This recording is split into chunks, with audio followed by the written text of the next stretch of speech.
नमस्कार, स्वागत है आपका एबीपी न्यूज में। आपके साथ मैं अखिलेश आनंद हूं। जो कुछ नूह में हुआ उसकी पूरी रिपोर्ट हम आपको दिखाने जा रहे हैं। अभी क्या हालात हैं वो भी आपको बताएंगे।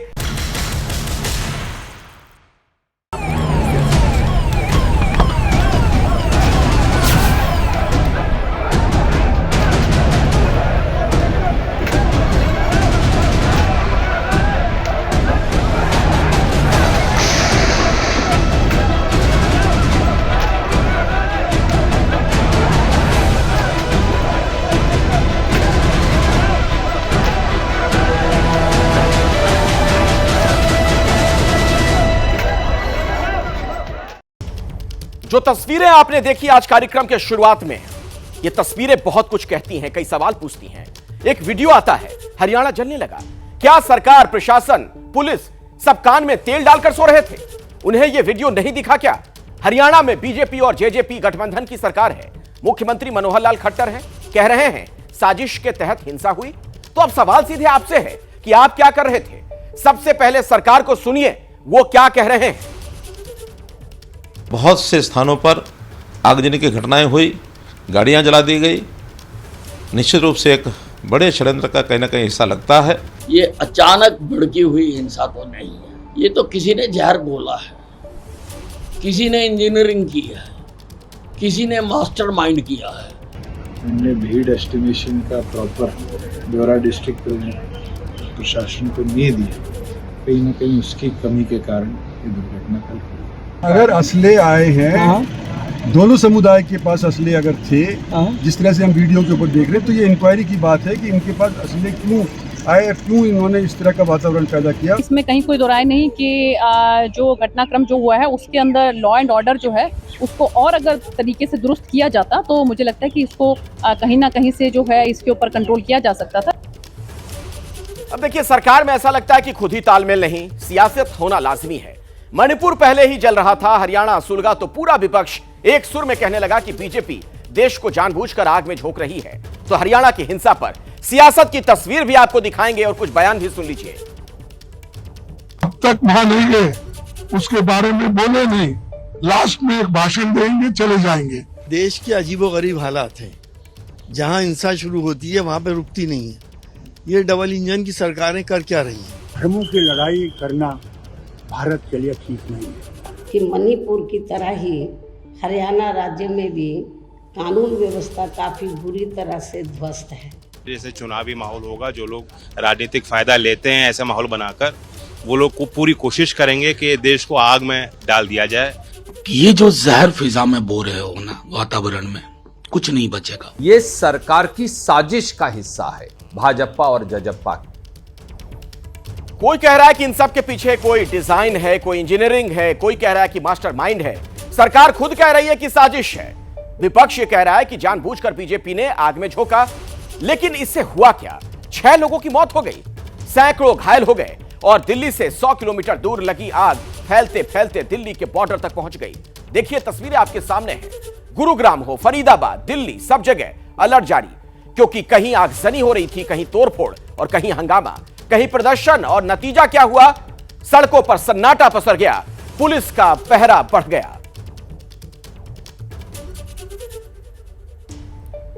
लेकिन हैरानी तब और ज्यादा होती है जब देश का एक कोना जल रहा है और जगह जगह प्रदर्शन की परमिशन दे दी गई।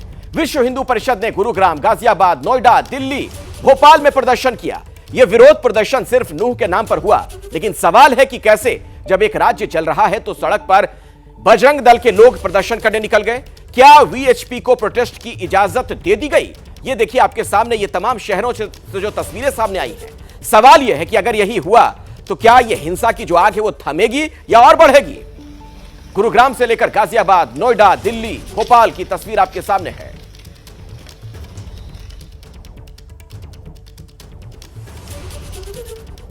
तो जो हुआ वो बिल्कुल गलत हुआ, जिस कारण हुआ वो गलत था। जिम्मेदार अगर सो रहे थे तो हम जवाब मांगेंगे, सवाल पूछेंगे और आपके सामने ये तमाम सवाल हैं। एक एक करके देखिए आपके सामने ये सवाल सबसे पहला 4 बजे के जो 4 बड़े सवाल हैं। अगर साजिश हुई है तो सरकार और प्रशासन, एजेंसियां कहां थीं? क्या ये तमाम लोग कान में तेल डालकर सो रहे थे?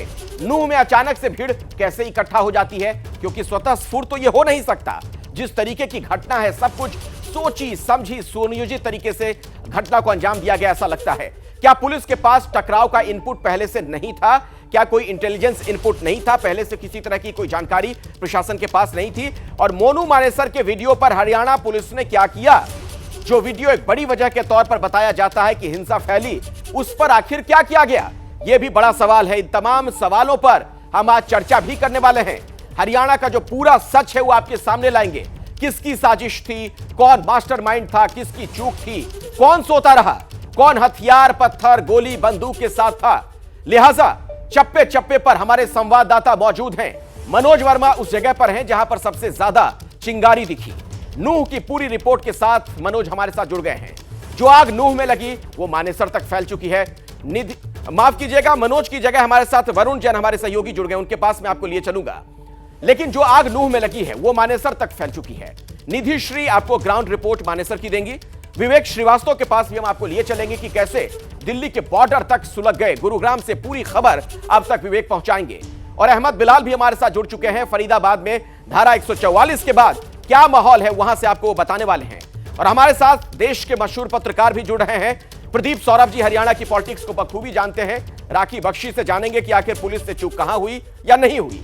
अमलेंदु उपाध्याय हमें बताएंगे कि मोनू मानेसर की धमकी को क्यों हल्के में नहीं लेना चाहिए। और प्रेम कुमार से जानेंगे कि आखिर क्यों देश में तनाव का माहौल बढ़ता ही जा रहा है। तमाम लोगों से हमारी चर्चा होगी।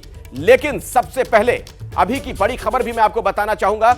और खबर अभी आ रही है कि हरियाणा के सीएम का बहुत ही विवादित बयान सामने आया है। पुलिस सभी को सुरक्षा नहीं दे सकती, यह कहना खट्टर साहब का। हर व्यक्ति की सुरक्षा पुलिस नहीं कर सकती। सवालों से बौखला भी गए सीएम खट्टर। एक सूबे के मुखिया का यह बयान क्या गैर जिम्मेदाराना बयान नहीं है? अगर एक मुख्यमंत्री यह कहते हैं कि पुलिस सभी को सुरक्षा नहीं दे सकती, तो सवाल यह कि लोगों की सुरक्षा की जिम्मेदारी किसकी होती है? सुनिए जरा वो बयान। और आप ये मानिए, हर व्यक्ति की सुरक्षा न पुलिस कर सकती, न आर्मी कर सकती, न आप और हम कर सकते। सुरक्षा के लिए भी एक वातावरण बनाना पड़ता है। सोचिए कितना गैर जिम्मेदाराना बयान। पुलिस स्टेट मशीनरी का हिस्सा होती है और ये वो शख्स हैं जो मुखिया हैं सूबे के, मुख्यमंत्री हो, इस तरीके की बात कह रहे हैं। एक बार और सुनिए जरा वो बयान, गैर जिम्मेदाराना बयान। आपको सुनना चाहिए ये बयान फिर से। और आप ये मानिए, हर व्यक्ति की सुरक्षा न पुलिस कर सकती, न आर्मी कर सकती, न आप और हम कर सकते। सुरक्षा के लिए भी एक वातावरण बनाना पड़ता है। सोचिए, ये मुख्यमंत्री है सूबे के जो इस तरीके की बात कह रहे हैं कि हर व्यक्ति की सुरक्षा पुलिस नहीं कर सकती। अरे जान माल की हिफाजत तो करेंगे, नहीं करेंगे तो आप सरकार में क्यों हैं? क्यों आप मुख्यमंत्री के पद पर बैठे हुए हैं? बड़ा सवाल तो यह खड़ा होता है। संवैधानिक अधिकार है, यह फंडामेंटल राइट है हर शख्स का इस देश में, हम सभी का, हम सभी नागरिकों का, कि कम से कम हमारी जान की तो सुरक्षा हो। सुनिए फिर से यह गैर जिम्मेदाराना बयान। और आप ये मानिए, हर व्यक्ति की सुरक्षा न पुलिस कर सकती, न आर्मी कर सकती, न आप और हम कर सकते। सुरक्षा के लिए भी एक वातावरण बनाना पड़ता है। और आप ये मानिए, हर व्यक्ति की सुरक्षा न पुलिस कर सकती, न आर्मी कर सकती, न आप और हम कर सकते। सुरक्षा के लिए भी एक वातावरण बनाना पड़ता है। तो हर व्यक्ति की सुरक्षा नहीं कर सकते तो कुर्सी पर क्यों बैठे हैं, कुर्सी से क्यों चिपके हैं? इस्तीफा दे दीजिए। सीधे मैं आपको लिए चलता हूं, हमारे साथ वरुण जैन जुड़ गए। वरुण जैन, वरुण आप जहां पर मौजूद हैं वहां पर अभी क्या स्थिति है, क्या नजर आ रहा है, अभी क्या हालात है?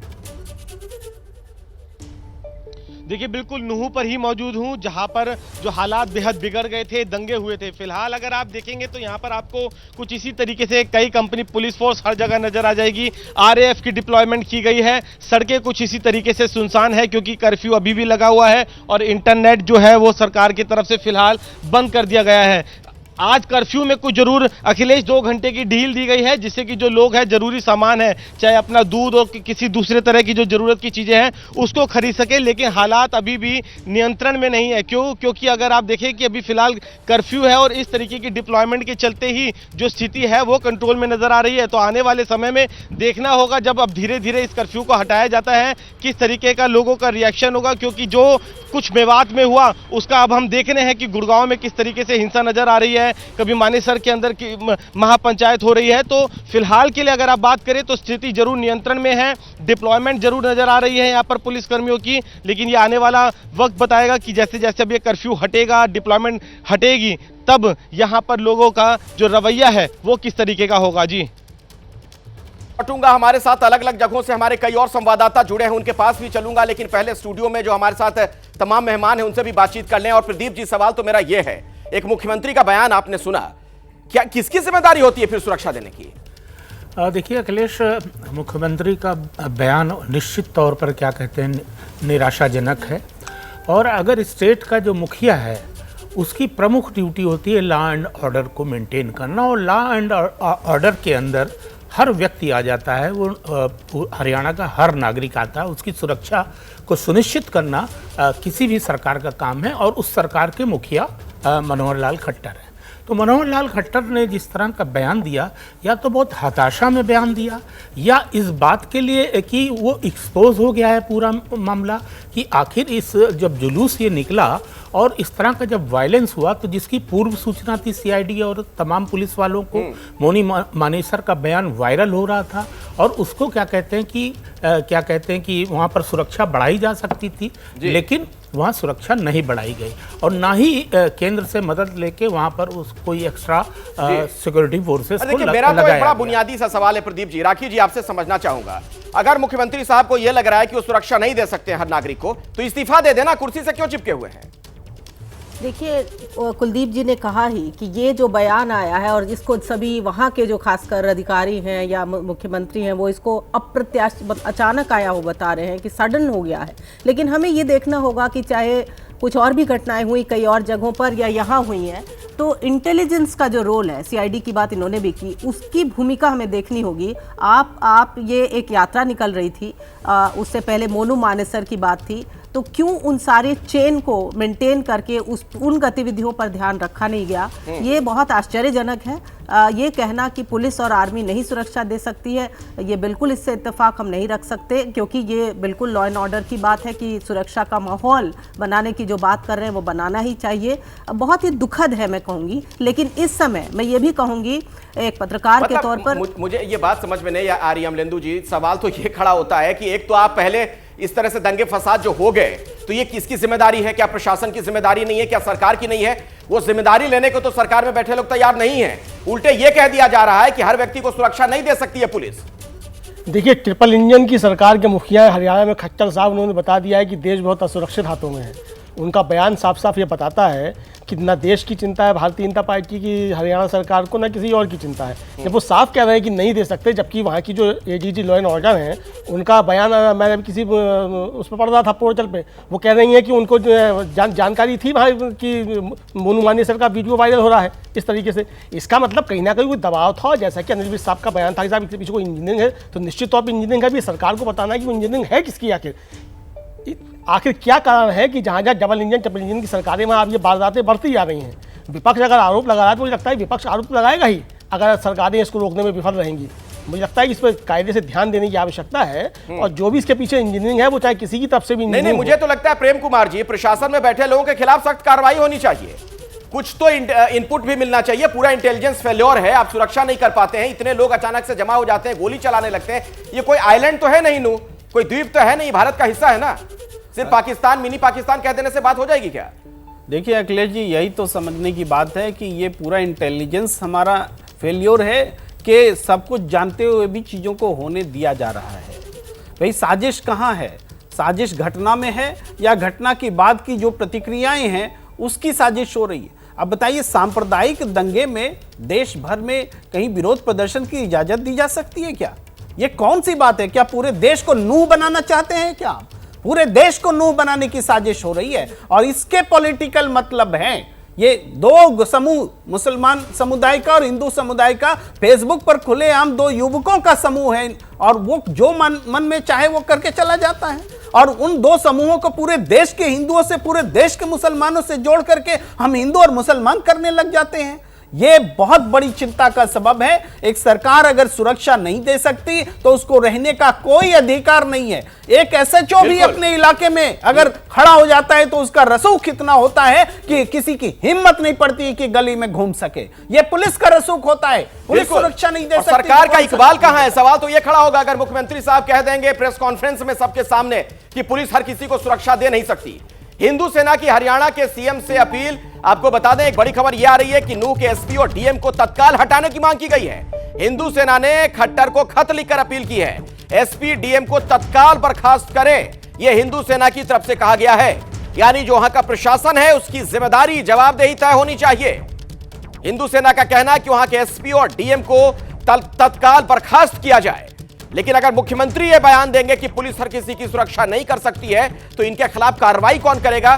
सवाल तो यह है। सीधे मैं आपको निधि श्री के पास ले चलता हूं। मानेसर से हमारे साथ जुड़ गई है निधि, अभी क्या स्थिति है वहां पर? कुछ और जानकारी मिल पा रही हो तो बताएं। अखिलेश, मानेसर के जिस भीष्म मंदिर में महापंचायत होनी थी उसको फिलहाल स्थगित कर दिया गया है क्योंकि पुलिस बड़ी संख्या में वहां पहुंच गई है। कल एक मैसेज रोटेट हुआ और वो सर्कुलेट किया गया बाकी लोगों के बीच कि यहां बड़ी संख्या में महापंचायत करेंगे तमाम हिंदू लोग जो यहाँ जिनको लगता है कि वो हिंसा में प्रभावित हुए हैं या उनको न्याय की बात हो, पंचायत करके आगे अगला क्या स्टैंड होगा, अगली क्या स्ट्रैटेजी होगी, इसको लेकर महापंचायत करेंगे। लेकिन इस वक्त की बड़ी खबर यह है कि मानेसर कि जिस भीष्म मंदिर में पंचायत होना था, मंदिर कमेटी की तरफ से मना किया गया है कि यहाँ पर लोग बड़ी संख्या में ना आए, यहाँ पर कोई पंचायत नहीं होगा और पुलिस वहाँ बड़ी संख्या में पहुंची है और आज वहाँ पर जो सभा होनी थी उसको स्थगित कर दिया गया है। जी, अब जरा गुरुग्राम का मैं रुख करना चाहूंगा। हमारे साथ विवेक, हमारे सहयोगी वहां से जुड़े हुए हैं। विवेक, गुरुग्राम की अगर मैं बात करूं, बहुत ही आधुनिक शहर माना जाता है, हरियाणा के सबसे बड़े शहरों में से, और दिल्ली एनसीआर का हिस्सा है। तमाम मल्टीनेशनल कंपनीज वहां पर हैं, वहां पर कई दफ्तर है और वहां हिंसा हो जाती है, वहां भी पुलिस कुछ नहीं कर पाती। अभी क्या स्थिति है? अखिलेश, अभी जो आप सीएम मनोहर लाल खट्टर का बयान सुना रहे थे ना, मैं उसी की गवाही पर खड़ा हूं और मैं सुबह से हूं। सेक्टर 57, 67, 70, त्यागी मोहल्ला, पंजाबी मोहल्ला, सब जगह गया था मैं। यहां जहां खड़ा हूं यहां आगजनी हुई थी। वहां एक चीज मुझे साफ समझ में आई कि यह हिंसा प्रायोजित थी और वो स्पॉट क्लियर किए गए थे। बहुत लोग कैमरे पर बोलने को तैयार नहीं है। मैंने 2-3 लोगों से बात की। यहीं पर जहां पर एक पंक्चर वाला है, यहां जहां आगजनी हुई है, ये बादशाहपुर है। यहां से आगे वो ये कह रहा है कि उसको पहले ही बता दिया गया था और वहां पर उसने दुकान खाली कर दी। उसके बाद मैं यहां पर जहां खड़ा हूं, यहां पर बिरयानी की दुकान थी और कुछ कबाड़ी की दुकान थी। उसने मुझे यह बताया कि यहां पर भी पहले एक सूचना दे दी गई कि वो रेडी हटा ले और उसके बाद आगजनी की गई। जो आसपास का इलाका है वहां पर भी वही हाल है। लोग कैमरे पर बोलने को तैयार नहीं है, लेकिन जो तस्वीरें हैं वो एक बार जरा देख लीजिए कि कैसे तबाही मचाई गई, कैसे आगजनी की गई। और जहां मैं खड़ा हूं बादशाहपुर में, यहां दिन में आगजनी हुई थी। दिन में यहां पर 150 से 200 के करीब भीड़ आती है। मैंने स्थानीय से बात की, 200 के आसपास भीड़, हाथ में लाठी डंडे, और वो शोरगुल हो हल्ला मचाते हुए यहां पर आते हैं और इस पूरे इलाके को राख में तब्दील करके चले जाते हैं। सब लोगों को पता था। अपनी बात आप जारी रखिएगा, लेकिन मुझे लग रहा है आपके फ्रेम में पीछे कुछ लोग भी नजर आ रहे हैं, अगर आप उनसे बात कर पाएं। मैं बातचीत करने की कोशिश करता हूं लेकिन बात करने को कोई तैयार नहीं है। खैर भाई साहब, कहां से हैं आप? जी सर। कहां से हैं आप? यहीं से। यहीं से हैं? ये 2 दिन हो गए सर। कैसे हुआ? ये मुसलमान की दुकान थी तो यहाँ खाना खाने। आपत्तिजनक मत बोलिएगा, लाइव है टीवी पे, बताइए। हाँ जी, वो खाना खाने के लिए आते थे इसलिए। अच्छा, तो कितने लोग आए थे? यहाँ रोज पर डे आ जाते थे। भीड़ कितने लोगों की थी जब ये सब हुआ? ये तो मैं भी नहीं था, मैंने सुना था घर पे। क्या सुना था? मतलब वो दुकानें जला दी हैं। कितने लोग थे? अब ये तो मेरे को भी नहीं पता सर। हाथ में लाठी डंडे? अब ये आग लगाई हुई है। आप भाई साहब? सर कुछ विवेक, कुछ नहीं बोल सकते क्योंकि मेरे को पता नहीं है, मैं कहीं जा। तो यह हालात यही है। मैं आपको 2-3 जगह के नाम बता देता हूं। जो पंजाबी मोहल्ला है वहां पर भी मैं गया था। पहले लोगों ने कह दिया कि यहाँ पे कुछ नहीं था। वहां मुझे पेट्रोल बम दिखा है, वो तस्वीरें मैंने भेजी हैं। जो पेट्रोल बम, हालांकि वो चला नहीं था, उसके इलाके में, बगल के इलाके में पुलिस बल तैनात है पीछे, लेकिन वहां पर नहीं था। पेट्रोल बम की तस्वीर मैंने भेजी और सभी लोगों का यही चूक हर जगह नजर आ रही। विवेक, जो आप कह रहे हैं बिल्कुल सही आप कह रहे हैं। मेरे साथ बिलाल भी जुड़े हुए हैं, उनके पास भी मैं जाऊंगा, लेकिन उससे पहले प्रदीप जी से मैं कमेंट चाहता हूं इसी पर। जिस तरीके के हालात सर बने हुए हैं, जो तस्वीरें सामने आ रही हैं, पुलिस और प्रशासन कहीं भी आपको लग रहा है कि मौजूदगी थी? देखिए, जिस तरीके से इस दंगे को और दंगे के बाद की घटनाओं को हैंडल किया जा रहा है, जिस तरीके से ये आग क्या कहते हैं कि गुड़गांव तक पहुंची है, उधर सोहना और बादशाहपुर, और यही नहीं कि जो राजस्थान के जो लगते हुए सीमा है हरियाणा की, वहाँ पर भी इंटरनेट वगैरह सस्पेंड कर दिए गए हैं। तो जिस तरह से ये हैंडलिंग की जा रही है, उससे कहीं ना कहीं इस बात का मुझे शक लग रहा है कि प्रशासन कहीं ना कहीं इस दंगे को और एक्सप्रेड करना चाहता है। और जिस तरीके से देश ये बहुत गंभीर आरोप आप लगा रहे हैं, प्रशासन रोक नहीं रहा था, यही नहीं, बढ़ाने में लगा था। अखिलेश, एक बात और ऐड करना चाहूंगा, यही नहीं, जिस तरीके से देश के अंदर विभिन्न शहरों में अलग अलग जगहों पर क्या कहते हैं कि विश्व हिंदू परिषद, बजरंग दल, इन लोग, जैसे आपने एक बयान अभी चलाया था कि हिंदू सेना ने मांग की है, ये हिंदू सेना है क्या? जब जिस संगठन में सेना शब्द लगा हो तो उससे किस तरह की बू आती है? बहुत ही महत्वपूर्ण बात है, मेरा कीजिए, आपके पास जाऊंगा। तो हरियाणा जल रहा है और मुख्यमंत्री कहते हैं कि पुलिस हर किसी को सुरक्षा नहीं दे सकती है। इन सब के बीच हिंसा के पीछे जो कुछ वजह नजर आती हैं, उससे कई सवाल खड़े होते हैं। हरियाणा कैसे जला, आप समझिए जरा। इसलिए जला हरियाणा, उसके पीछे की कुछ वजह हैं जो हम आपको बताने जा रहे हैं। शोभा यात्रा में टकराव का इनपुट था। 10 दिन पहले इनपुट पर क्या किया गया? क्या एहतियातन कोई कार्रवाई की गई? पुलिस प्रशासन अलर्ट पर क्यों नहीं था? इनपुट के बाद भी नूह के एसपी छुट्टी पर क्यों गए? जो सबसे बड़े अधिकारी होते हैं वहां के पुलिस के, वो छुट्टी पर चले गए। मोनू मानेसर का नूह आने का वीडियो, अफवाह को क्यों नहीं रोक सका प्रशासन? वक्त रहते प्रशासन सजग क्यों नहीं हुआ? पुलिस ने मोनू के आने को हल्के में क्यों लिया? कोई कार्रवाई क्यों नहीं की गई? यात्रा के दौरान किसने फैलाया कि मोनू आ गया? यह बहुत बड़ा सवाल है। सवाल यह भी, 1 घंटे में भीड़ कैसे इकट्ठा हो जाती है? पुलिस अलर्ट नहीं थी, कैसे भीड़ जुट गई? सोशल मीडिया पर तत्काल रोक क्यों नहीं लगाई गई? आपको पता है सोशल मीडिया की वजह से किस तरीके से हालात खराब हो जाते हैं। कोई बड़ा या मैच्योर शोभा यात्रा में क्यों नहीं था? कोई ऐसा शख्स जो लोगों को समझा बुझा पाता, ऐसा क्यों नहीं था? उस शोभा यात्रा में कोई मौजूद नहीं था। ये तमाम गंभीर सवाल हैं, इनके जवाब देने चाहिए सरकार को, प्रशासन को। सीधे मैं आपको बिलाल के पास लिए चलता हूं। फरीदाबाद से हमारे सहयोगी जुड़े हुए हैं। बिलाल, वहां पर क्या स्थिति है अभी? बिल्कुल अखिलेश, देखिए स्थिति ज़रूर काबू में है, लेकिन स्थिति सामान्य है कि नहीं इसका पता आज रात 11:30 बजे के बाद पता चलेगा, जब फरीदाबाद में जो इंटरनेट की सुविधा है वो सरकार की तरफ से बहाल हो सकती है। आपको बता दें कि जिस दिन से नूह में हिंसा हुई, उसके बाद से नूह के आसपास के जो ज़िले थे, उन ज़िलों में चाहे वो झज्जर, पलवल, रेवाड़ी या फिर फरीदाबाद या गुरुग्राम हो, वहाँ पर जो इंटरनेट की सुविधाएँ हैं वो ख़त्म कर दी थी। और आज रात 11:30 बजे वो मियाद जो है वो ख़त्म होने वाली है। तो जब इंटरनेट सेवा चालू होगी, उसके बाद क्या कोई अफवाह जो है फिर से तो नहीं पनपेगी, इसका खास ख्याल जो है वो प्रशासन के लोगों को देना पड़ेगा। लेकिन फिलहाल फरीदाबाद में जो स्थिति है वो काबू में जरूर दिखाई दे रही है। जो सीआरपीएफ के जो जवान हैं वो यहाँ पर, ये एक सुकून वाली बात है जो आप कह रहे हैं कि फरीदाबाद में हालात काबू में हैं। लेकिन नूह में राखी जी जो कुछ हुआ, अचानक से इतनी भीड़ जो जुट जाती है, ये सब कुछ ऐसा लग रहा है कि ये कोई खास पैटर्न है, सब कुछ सुनियोजित है। बिल्कुल, क्योंकि जो सवाल आप पूछ रहे हैं उसमें से एक सवाल ये कि पुलिस क्यों नहीं उस समय एक्टिव नजर आई उस वक्त, और क्यों ये घटना को अंजाम देते रहने का पूरा प्रोसेस जो है वो चलता रहा। लेकिन कुछ एक और चीज़ें मैं कहना चाहूँगी। इंटरनेट पे बात हो रही है, लेकिन ये प्रैक्टिस है कि जैसे ही ऐसे कुछ भड़काऊ माहौल लगता है तो इंटरनेट ज़रूर बंद कर देना चाहिए। सोशल मीडिया पोस्ट को बिल्कुल कंट्रोल कर देना चाहिए, और कोई भी ऐसा पोस्ट जो इसको नेगेटिव हो, स्प्रेड करता हो, नहीं होना चाहिए। मैं कहती हूँ हमें संजीदगी और संवेदनशीलता, ये 2 चीज़ से ज़रूर काम करना चाहिए। फेथ लीडर्स कहाँ हैं जो शांति की अपील करें, शांति के जो मार्च हैं वो होने चाहिए। तो बहुत सारी तमाम स्पीडी एक्टिविटीज अखिलेश जरूर, और कार्रवाई बहुत जरूरी है। देखिए वरुण, आपके पास कोई जानकारी है क्या? कोई कार्रवाई अब तक की गई है पुलिस प्रशासन की तरफ से?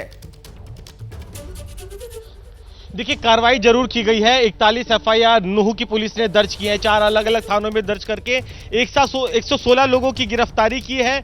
पुलिस के अधिकारियों का कहना है 100 से ज्यादा लोग अभी हिरासत में, उनसे पूछताछ कर उनका रोल पता लगाया जा रहा है। लेकिन सबसे अहम इसके अंदर यह है, इन सभी 116 लोगों को रिमांड पर लेने के लिए कोर्ट में पुलिस ने एप्लीकेशन लगाई है। पुलिस का कहना है इनसे पूछताछ कर ही जो पूरी कॉन्स्पिरेसी है वो अनर्थ हो पाएगी कि आखिरकार किस तरीके से ये आपस में संपर्क में थे, क्या किसी ने कोई व्हाट्सएप ग्रुप बनाया हुआ था उसके अंदर मैसेज को सर्कुलेट किया।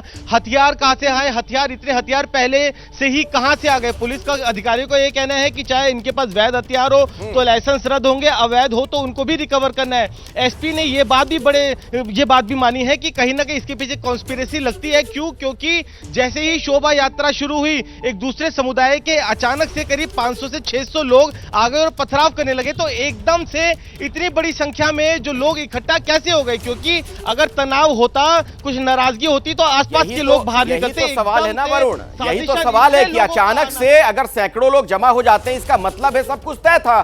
तो ऐसे में प्रेम कुमार जी, सवाल तो यह भी पूछा जाएगा बीजेपी के उन नेताओं से जो ये कह देते हैं सीधे कि मिनी पाकिस्तान है वो पूरा इलाका। अरे मिनी पाकिस्तान फिर किसने बनाया?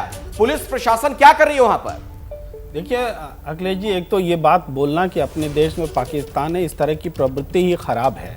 लेकिन बात है कि इस देश में मुसलमान तो हर इलाके में रहते हैं, तो क्या हर जगह हर रोज हिंसा थोड़े होती है? यहीं हिंसा हुई है तो उसके कारण है, और उस कारण को रोकने में विफलता है, और विफलता के बाद भी सुस्ती है, निष्क्रियता है, और उसके बाद भी एक प्रोवोकेशन पूरे देश में फैलाने की कोशिश है। हम तो ये देख रहे हैं कि आने वाले समय में कैसे राजनीति बढ़ेगी। मैं जो मोडस ऑफ ऑपरेंडी महसूस करता हूं, उसके हिसाब से आगे ये होने वाला है कि इस पर एक बड़ा एक्शन के नाम पर एक तरफा आप एक्शन लिया जाएगा, कुछ लोगों को गिरफ्तार किया जाएगा। उसकी जब प्रतिक्रिया होगी तब फिर बहस होगी कि इस गिरफ्तारी पर बोला जा रहा है, उस गिरफ्तार दूसरे पर चुप क्यों थे। इस तरीके से सेलेक्टिव ढंग से जो हमेशा किया जाता है, आगे होगा। आप देखिएगा आगे इसी दिशा में जा रही है चीजें। पूरे देश में नूह जैसा वातावरण बनाने के लिए और राजनीतिक फायदा उठाने के लिए जो कोशिशें चल रही है, नहीं तो कोई कारण नहीं कि कुछ युवक चाहें और किसी प्रदेश को, किस सूबे को आप दंगे की चपेट में ले लें। किसी युवक की हैसियत नहीं होती है कि युवकों के ये बात आप सही कह रहे हैं कि पुलिस और प्रशासन से बढ़कर कोई नहीं होता है। अगर प्रशासन ये तय कर ले कि हम यहां दंगे नहीं होने देंगे तो दंगा नहीं होगा, ये भी एक सच्चाई है और कई जगहों पर यह देखा भी गया है। विवेक के पास एक बार फिर से हम गुरुग्राम चलते हैं। विवेक, क्या आप गुरुग्राम में बिल्कुल शांति है? हाँ, इस बारे में भी बात करना बहुत जरूरी है अखिलेश। मैं 4-5 जगहों पर घूम चुका हूं, फिलहाल बहुत शांति है। लेकिन अभी एक युवक मिल गया था, वो आपस में बातचीत कर रहा था कि अभी तो ये आगाज है। हालांकि ऐसे भड़काऊ बयान सब आते रहते हैं, ये कह रहे हैं, लेकिन जब मैंने कहा कि तुम क्या कह रहे हो तो वो भाग गए। मतलब ये ऐसे उपद्रवी तत्व हैं जो कहीं ना कहीं उकसावे वाले बयान अभी भी दे रहे हैं। लेकिन अभी भी कैमरे के ऊपर ऐसे बयान ना कोई देता है ना बोल रहा है, लेकिन जो तस्वीरें हैं ये काफी है। मैंने 4-5 जो यहाँ पे अधिकारी तैनात है हर अलग जगहों पर, वहां पर भी बातचीत की थी कि यहाँ हालात क्या हैं और आपको सूचना कब दी गई थी। तो अधिकारी भी कुछ बोलने को तैयार नहीं है। एक अधिकारी से मैंने बात की, उन्होंने कहा कि आप जाकर पीआरओ से बात कर लीजिए, वो आपको बयान देने के लिए। मैंने कहा आप यहाँ पे ड्यूटी कर रहे हैं तो आप ही बता दीजिए। वो ऐसा कुछ बोलने को तैयार नहीं है, क्योंकि उनको भी निर्देशित किया गया है ऊपर से कि वो बयान नहीं देंगे। मैंने सिर्फ इतना पूछा था कि आप बता दीजिए कि आपको सूचना कब मिली थी और आप यहाँ कैसे पहुंचे थे। और जो हम बात कर रहे थे मनोहर लाल खट्टर के बयान की, वो तस्वीरें मैं आपको एक बार फिर से दिखा दूं जहां मैं खड़ा हूं, क्योंकि ये तस्वीरें काफी अहम हैं। वो जो पीछे का इलाका है वहां पर पहले से ही कुछ लोगों ने अतिक्रमण किया हुआ था, उस इलाके में अतिक्रमण तो हटा दिया गया है, लेकिन यहां पर जो दुकानें हैं और इसके कुछ आगे की ओर जहां पर कुछ वो पंक्चर की दुकानें थी, वहां पर भी आगजनी की गई थी। आप देखिए यहां पर जो यहां बगल में कबाड़ी की दुकान और यहां पर जो बिरयानी और दूसरी दुकानें थी, इसमें यहाँ आपको रद्दी दिख रही होगी, जो रद्दी उसने रखा था। स्थानीय लोगों से बातचीत की तो उन्होंने कहा कि इनका नुकसान बहुत ज्यादा हुआ है। कुछ तांबे के सामान थे, कुछ तांबे का रॉड जो वो लोग उन लोगों ने कबाड़ में खरीद के रखा था। पब्लिक आई, भीड़ के साथ साथ कुछ वैसे लोग भी आए। चलिए विवेक, मैं दोबारा आपके पास लौटूंगा, लेकिन एक अभी बड़ी खबर आ गई है। हरियाणा हिंसा पर एक बड़ा अपडेट अपने दर्शकों को दे दें कि अकेले नूह में 41 एफआईआर हुई है, 116 गिरफ्तारियां की गई हैं। गुरुग्राम में भी 15 एफआईआर हुई है और 8 गिरफ्तारी की गई है। यानी अब जाकर यह लग रहा है कि प्रशासन सक्रिय हुआ है, अलर्ट हुआ है।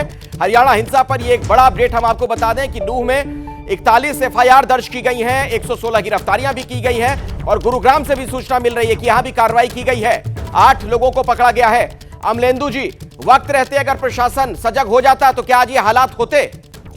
देखिए अखिलेश जी, साफ जाहिर हो रहा है कि प्रशासन के ऊपर कुछ ना कुछ दबाव रहे होंगे ऊपरी तौर पे, क्योंकि प्रशासन की कार्रवाई जो इस समय दिखाई दे रही है वो पहले भी दिखाई दे सकती थी। एसपी का छुट्टी पे चले या ना, शोभा यात्रा के दिन जाहिर सी बात है कि ऊपर से कुछ ना कुछ दबाव उन पर रहा होगा, तभी छुट्टी पे गए होंगे, वरना ऐसे छुट्टी पे नहीं चले जाते। तो इसके पीछे क्या कारण है और क्या है, ये सब देखने की आवश्यकता है। और क्या इस तरीके की घटनाओं की पुनरावृत्ति होगी, क्या ये चुनाव को देखते हुए हो रहा है, इन सारी चीज़ों में मुझे लगता है गंभीरता से विचार करने की आवश्यकता है। और अगर चुनाव के मद्देनजर ये सब हो रहा है तो वास्तव में देश जो है वो खतरनाक रास्ते पे हो, इसकी पुनरावृत्ति कहीं नहीं होनी चाहिए इस तरीके की चीज़ों की। लेकिन सवाल ये है अखिलेश जी कि जब शीर्ष में बैठा हुआ व्यक्ति कपड़ों से पहचान लेता है और एक जवान जो है वो कपड़ों से पहचान करके गोली मार देता है, तो अगर ये मानसिकता ये बनती जा रही हो, जहर इस तरीके से फैलता जा रहा है, ये देश के लिए काफी खतरनाक है। चलिए, बहुत बहुत शुक्रिया आप तमाम मेहमानों का हमारे साथ जुड़ने के लिए। हमारे साथ हमारे तमाम सहयोगी संवाददाता भी जुड़े हुए थे ग्राउंड जीरो से, आपका भी बहुत बहुत धन्यवाद। अभी अब जरूरत इस बात की है कि जो भी गुनहगार है जल्द से जल्द पकड़ा जाए और उसके खिलाफ सख्त से सख्त कार्रवाई हो। एक ये नजीर बने कि आगे से कोई दंगे फसाद की हिमाकत ना कर सके।